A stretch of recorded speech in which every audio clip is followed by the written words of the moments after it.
Hi అండి, welcome back to Nirmala's world. ఈరోజు video అయితే కొరమేను ఉంటుంది కదా, కొరమేను చేపలతో అయితే పులుసు చేశానండి. కర్రీ అయితే చాలా అంటే చాలా బాగా కుదిరిందనమాట.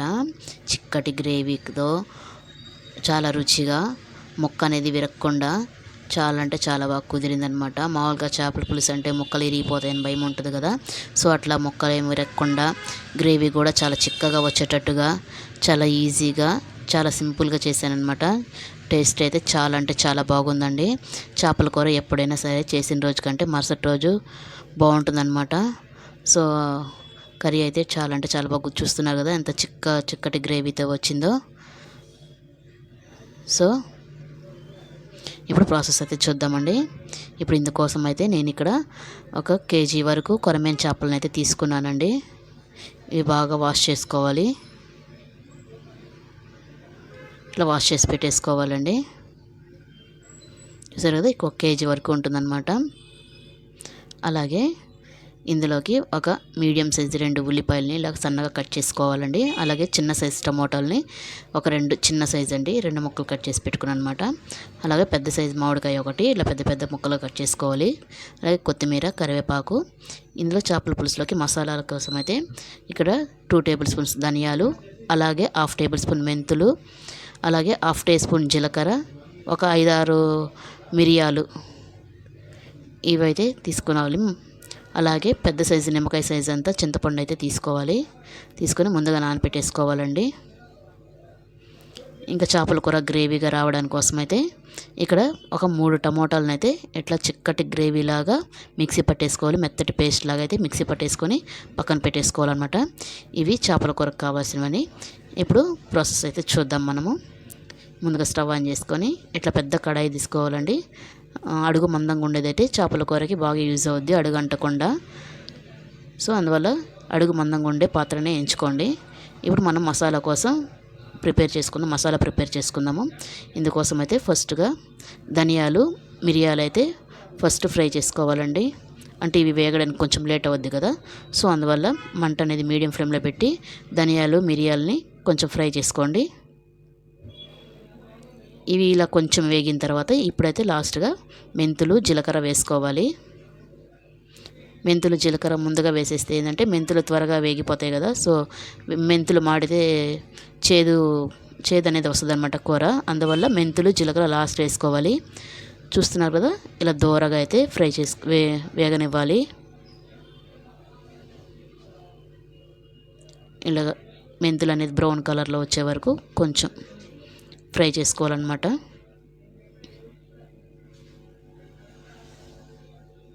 చూసారు కదా, ఇలా వస్తే సరిపోతుంది. ఇప్పుడు ఇదంతా ఒక ప్లేట్లోకి తీసేసుకుందాము. ఇది పూర్తిగా చల్లారనివ్వాలండి. ఇది పూర్తిగా చల్లారిన తర్వాత మాత్రమే మిక్సీ పట్టాలి, లేకపోతే వేడి మీద చేస్తే ముద్ద వచ్చేస్తుంది అనమాట. ముద్దగా కాకుండా ఉండాలంటే పూర్తిగా చల్లారిన తర్వాత మిక్సీ పడితే పొడిగా వస్తుంది, పొడిలాగా వస్తుంది. ఇప్పుడు అదే ప్యాన్లో మనం చేపల కూర కావాల్సినంత నూనె, చేపల కూర కదా నూనె ఎక్కువే పడుతుంది. నేనైతే ఇక్కడ 5-6 స్పూన్ల వరకు అయితే నూనె తీసుకున్నాను.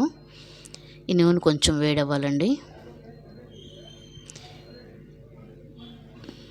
ఇలా నూనె కొంచెం వేడైన తర్వాత ఇప్పుడు ఇందులోకి అయితే మనం పోపు దినుసులు అయితే వేసుకుందామండి. పోపు దినుసులు అంటే ఆల్రెడీ మనం మెంతులు మసాలాలు వేసాం కదా, సో ఇప్పుడైతే ఒక 5-6 మెంతులు గింజలు, అలాగే ఆవాలు, కొంచెం జీలకర్ర ఇవన్నీ వేసుకొని పోపుని కొంచెం వేగనివ్వాలన్నమాట.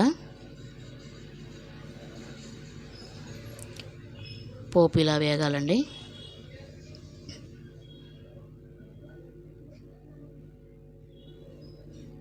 ఆవాలు అనేది మాడకుండా చూసుకోండి. చేపల పులుసుకి పోపు చాలా ఇంపార్టెంట్. ఆవాలు మాడాయంటే కూర మొత్తం పాడైపోతుంది. సో పోపు వేసినప్పుడు దగ్గరుండి జాగ్రత్తగా చూసుకోవాలి. పోపు కొంచెం వేగిన తర్వాత మనం కట్ చేసి పెట్టుకున్నాం కదా ఉల్లిపాయలు, అవైతే వేసేసుకోవాలన్నమాట. అలాగే కొంచెం కరివేపాకు కూడా వేసుకొని బాగా ఫ్రై చేసుకోవాలి ఉల్లిపాయలు అనేది గోల్డెన్ బ్రౌన్ కలర్ రావాల్సిన అవసరం లేదండి, కొంచెం మగ్గితే సరిపోతుంది. ఎక్కువ మగ్గాల్సిన అవసరం కూడా లేదండి. జస్ట్ పచ్చిదనం పోయి కాస్త మెత్తబడితే సరిపోతుంది అనమాట ఉల్లిపాయలు. ఇప్పుడు ఉల్లిపాయలు తొందరగా మూత పెట్టేసి మగ్గనిస్తే తొందరగా మగ్గిపోతాయి అన్నమాట.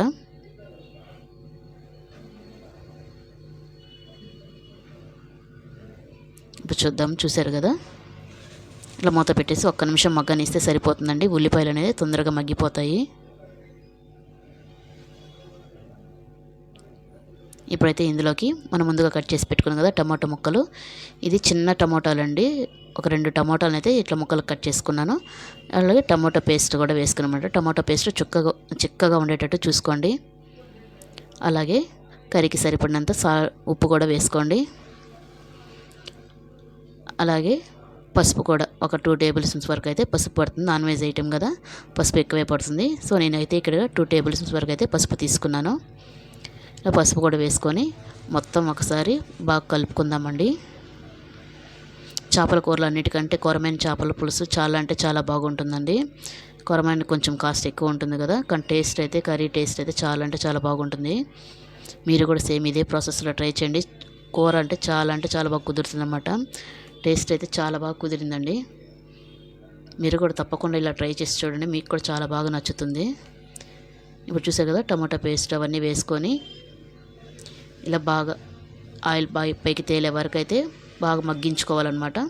అంటే టమాటాలు పచ్చిదనం పోయే వరకు, టమాటాలు కొంచెం మెత్తబడే వరకు మగ్గించుకుంటే ఆయిల్ అనేది పైకి సపరేట్ అవుతుందండి. ఇలా సపరేట్ అయ్యే వరకు అయితే టమాటాలని బాగా మగ్గించుకోవాలి. మంట మాత్రం మీడియం ఫ్లేమ్లోనే పెట్టి చేసుకోవాలండి. ఏ వంటలైనా సరే మంట మీడియం ఫ్లేమ్లో పెట్టి చేయడం వల్ల టేస్ట్ అనేది బాగుంటుందన్నమాట. అలాగే ఇప్పుడు మన చేపల కూరకి ఎంత కారం అయితే అవసరమో అంత కారం అయితే వేసుకోవాలండి. అంటే పులుపు మామిడికాయ 2, చింతపండు మామిడికాయ 2 వేస్తున్నాం కదా, సో కొంచెం కారం అయితే ఎక్కువ పడుతుంది. నేనైతే ఇక్కడ ఒక 4-5 టేబుల్ స్పూన్ వరకు అయితే కారం వేసానండి. అలాగే 1 టేబుల్ స్పూన్ ధనియాల పొడి, ఆల్రెడీ మసాలాలకి మనం ధనియాలు వేయించుకున్నాం కదా, సో అది కాకుండా ఇంకొంచెం ఒక 1 టేబుల్ స్పూన్ ధనియాల పొడి అయితే వేసుకున్నాయి. ఇలా ఆయిల్లోనే కారం ధనియాల పొడిని కొంచెం ఫ్రై చేసుకోవాలన్నమాట. ఇలా ఫ్రై చేసుకోవడం వల్ల కారంలో ఏదైనా పచ్చిదనం ఉన్నా అవన్నీ ఆయిల్లో మగ్గడం వల్ల టేస్ట్ అనేది బాగుంటుంది. ఇలా మొత్తం వేసి ఇలా మగ్గిన తర్వాత మనం ముందుగా రెడీ చేసి పెట్టుకున్నాం కదా పెద్ద సైజు నిమ్మకాయ సైజు అంతా చింతపండు రసం అయితే ఇందులో అయితే వేసేసుకుందామండి. చింతపండు రసం చిక్కగా ఉండేటట్టు చూసుకోండి, మరి పల్చగా ఉండకూడదండి. మరి పల్చగా ఉంటే కర్రీ టేస్ట్ అనేది అంతగా బాగుండదు, ఉడకడానికి కూడా లేట్ ప్రాసెస్ అవుద్ది. సో చింతపండు పులుసు అనేది కొంచెం చిక్కగా ఉండేటట్టు చూసుకోండి. చేపలు ఒక 10 నిమిషాలు 5 నిమిషాలకే ఉడికిపోతాయండి. సో అందువల్ల చింతపండు పులుసు అనేది కొంచెం చిక్కగా ఉండేటట్టు చూసుకోండి. ఇలా పులుసు పోసిన తర్వాత ఒకసారి మొత్తం కలుపుకోవాలి. ఇలా మొత్తం కలుపుకున్న తర్వాత మనకి ఇంకొంచెం వాటర్ అయితే పడతాయండి. అంటే మనకి చేపలు ఉడకాలి కదా, మరి ఇప్పుడు చాలా తిక్కుగా ఉంది కదా, సో ఇంకొంచెం వాటర్ పోసుకుంటే చేపలు ఉడకడానికైతే సరిపోతుందన్నమాట. చేపలు ఉడికి కూర చిక్కబడే వరకు అయితే సరిపోతుందన్నమాట. అందువల్ల ఇంకొక 1 గ్లాస్ వాటర్ అయితే పోసుకున్నాను నేను. చూసారు కదా, ఈ మాత్రం ఉంటే సరిపోతుందన్నమాట. ఇప్పుడు దీన్ని మూత పెట్టేసి ఒక 2 నిమిషాలు ఎసురు బాగా తెల్లాలండి. కూర అనేది బాగా ఉడకాలన్నమాట. అప్పుడే చేపలు వేసుకోవాలి, ముందుగా వేసుకోకూడదు, ముక్కలు విరిగిపోతాయి. సో అందువల్ల కొంచెం తెలియని తర్వాత వేసుకోవాలి. నేను ఇందాక సాల్ట్ వేసాను కదా, ఈ స్టేజ్లో ఏమైనా సాల్ట్ తక్కువైతే చెక్ చేసుకొని ఈ స్టేజ్లో అయితే వేసుకోవచ్చు అనమాట. నాకైతే ఇక్కడ కొంచెం తక్కువ అనిపించింది. అంటే మనం ఫస్ట్లో వేసాం కదా, అది మొత్తం సరిపోతుందా లేదని ఈ స్టేజ్లో చెక్ చేసుకుంటే తెలిసిపోతుంది. నాకైతే ఇక్కడ తక్కువ అనిపించింది, అందువల్ల ఇంకొంచెం సాల్ట్ అయితే వేస్తున్నాను. ఇలా సాల్ట్ వేసి ఒకసారి కలిపేసుకొని మూత పెట్టేసి అయితే ఒక 2 నిమిషాలు హై ఫ్లేమ్లో పెట్టాలండి. చూసాం కదా, ఇలా కలిపి మూత పెట్టేసుకోవాలి. ఇప్పుడు 2 నిమిషాలు హై ఫ్లేమ్లో పెట్టి పులుసు అనేది బాగా మరగనివ్వాలండి, మరిగించాలి. చూసారు కదా, ఇలా బాగా మరుగుతున్నప్పుడు ఇప్పుడైతే చేపలు అయితే వేసుకోవాలండి. ముందుగైతే వేసుకోబాకండి, ముందుగానే వేసుకుంటే ఏంటంటే చేపలు విరిగిపోయే అవకాశం ఉంటుంది. సో అందువల్ల బాగా ఉడికిన తర్వాత, పులుసు బాగా ఉడికిన తర్వాత మాత్రమే చేపలు అనేది వేసుకోవాలి. కొంచెం దూరంగా వేసుకోండి చేపలు అనేది. చేపల కూర చేసేటప్పుడు ఎప్పుడైనా కడాయి పెద్దదిగా ఉండేటట్టు చూసుకోండి. చేపలు వేసుకున్న తర్వాత గెరిటితో మొత్తం ఒకసారి కలుపుకోవాలండి. ఇప్పుడు మాత్రమే గెరిటి పెట్టాలండి, ఇంకా మళ్ళీ గెరిటి పెట్టి కదపకూడదు అనమాట. గరిటె పెట్టి ఊరికే కలపడం వల్ల ముక్కలు అనేది విరిగిపోతాయి అన్నమాట. సో అందువల్ల ఇప్పుడు చేపలు వేసినప్పుడు మాత్రమే గరిటె పెట్టి కలపాలి, ఇంకా ఎప్పుడు గరిటె పెట్టకూడదు. ఇలా కలిపేసి మూత పెట్టి ఒక 2 నిమిషాలు హై ఫ్లేమ్లో పెట్టి బాగా ఉడకనివ్వాలి. 2 నిమిషాల తర్వాత చూద్దామండి. చూసారు కదా, పులుసు కొంచెం చిక్కబడింది. ఇప్పుడు ఈ స్టేజ్లో మనం కట్ చేసి పెట్టుకున్నాం కదా మామిడికాయ ముక్కలు అయితే ఇప్పుడు వేసుకోవాలి. దానికంటే ముందు అడుగు అంటకుండా కొంచెం ఇట్లా కడాయిని కొంచెం తిప్పుతూ ఉండాలన్నమాట. గరిటె పట్టకూడదని చెప్పిన కదా, గరిటె పెట్టకుండా ఇలా తిప్పుతూ ఉంటే అడుగు అంటకుండా మొత్తం ఉడుకుతుంది. ఇట్లా మామిడికాయ కూడా వేసేసుకొని, మామిడికాయలు పెద్ద ముక్కలుగానే కట్ చేసుకోండి. ఇలా మామిడికాయ కూడా వేసేసుకొని మూత పెట్టేసి ఒక 5 నిమిషాల వరకు మీడియం ఫ్లేమ్లో పెట్టేసి, మీడియం అంటే ఇంకా తక్కువ, మీడియం కంటే ఇంకా తక్కువ ఫ్లేమ్లోనే పెట్టుకోవచ్చండి. చూసారు కదా, ఒక 5 నిమిషాల తర్వాత చూస్తే మన కొరమైన చేపల కూర అయితే రెడీ అయిపోయిందనమాట. ఇప్పుడు మనం రెడీ చేసి పెట్టుకున్నాం కదా మసాలా పౌడరు, అదే ధనియాలు, మిరియాలు, జీలకర్ర. సో ఆ పౌడర్ అయితే ఇందులో వేసేసుకోవాలండి. చూస్తున్నాం కదా, గరిటె మాత్రం అస్సలు పెట్టకుండా ఇలానే కదుపుతూ ఉండాలండి. ఇది అడుగు అంటకుండా ఉండడానికి ఇలా కదుపుతూ ఉండాలి. గరిటె పెడితే మాత్రం ముక్క అనేది విరిగిపోయే అవకాశం ఉంటుంది. చూసారు కదా, ఈ చిక్కదనం వచ్చింది. ఇప్పుడు ఆ మసాలా వేయడం వల్ల ఇంకొంచెం చిక్కదనం వస్తుంది అన్నమాట.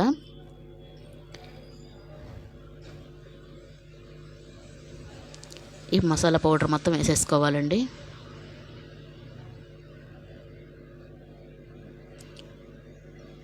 ఇలా మొత్తం వేసేసుకొని ఇప్పుడు గరిటెతో పైనే జస్ట్ అలా అనాలండి. మసాలా మొత్తం పులుసుకి పట్టేటట్టు జస్ట్ పైనే ఆ మసాలా కూరలో కలవడానికి మాత్రమే అలా కలపాలండి. మొత్తం కలిసిపోయింది కదా, ఇప్పుడైతే మనం కొత్తిమీర అయితే వేసేసుకుందామండి. అంతే అండి, ఇలా మసాలా వేసేసుకొని స్టవ్ ఆపేసుకోవడమే. మసాలా వేసిన తర్వాత పులుసు ఉడకకూడదండి. మసాలా వేసుకొని వెంటనే స్టవ్ ఆపేసుకోవాలి. కొత్తిమీర కూడా వేసుకొని ఒకసారి బాగా కడాయిని బాగా కదిపితే చూసారు కదా, బాగా చిక్కదనం అనేది వచ్చేసింది అనమాట. మన కొరమేను చేపల పులుసు అయితే రెడీ అయిపోయిందనమాట. చూసారు కదా వీడియో. ఈ వీడియో నచ్చితే చిన్న లైక్ అయితే చేయండి. నా ఛానల్ని అయితే సబ్స్క్రైబ్ చేసుకోండి. కొత్త వాళ్ళు ఎవరైనా చూస్తున్నట్టే ప్లీజ్ సబ్స్క్రైబ్ చేసుకోండి. Please like and share, subscribe. మన కర్రీ అయితే రెడీ అయిపోయిందన్నమాట. టేస్టీ కొరమేను చేపల పులుసు అయితే రెడీ అయిపోయిందనమాట. చేపల పులుసు ఎప్పుడైనా చేసిన రోజు కంటే మరుసటి రోజు చాలా అంటే చాలా బాగుంటుందండి. దోశలకు కానీ రైస్కి కానీ చాలా అంటే చాలా బాగుంటుంది. ఇదే ప్రాసెస్లో మీరు కూడా చేసి చూడండి, మీకు కూడా చాలా బాగా కుదురుతుందన్నమాట. ఈ వీడియో నచ్చితే చిన్న లైక్ అయితే చేయండి. నా ఛానల్ అయితే సబ్స్క్రైబ్ చేసుకోండి.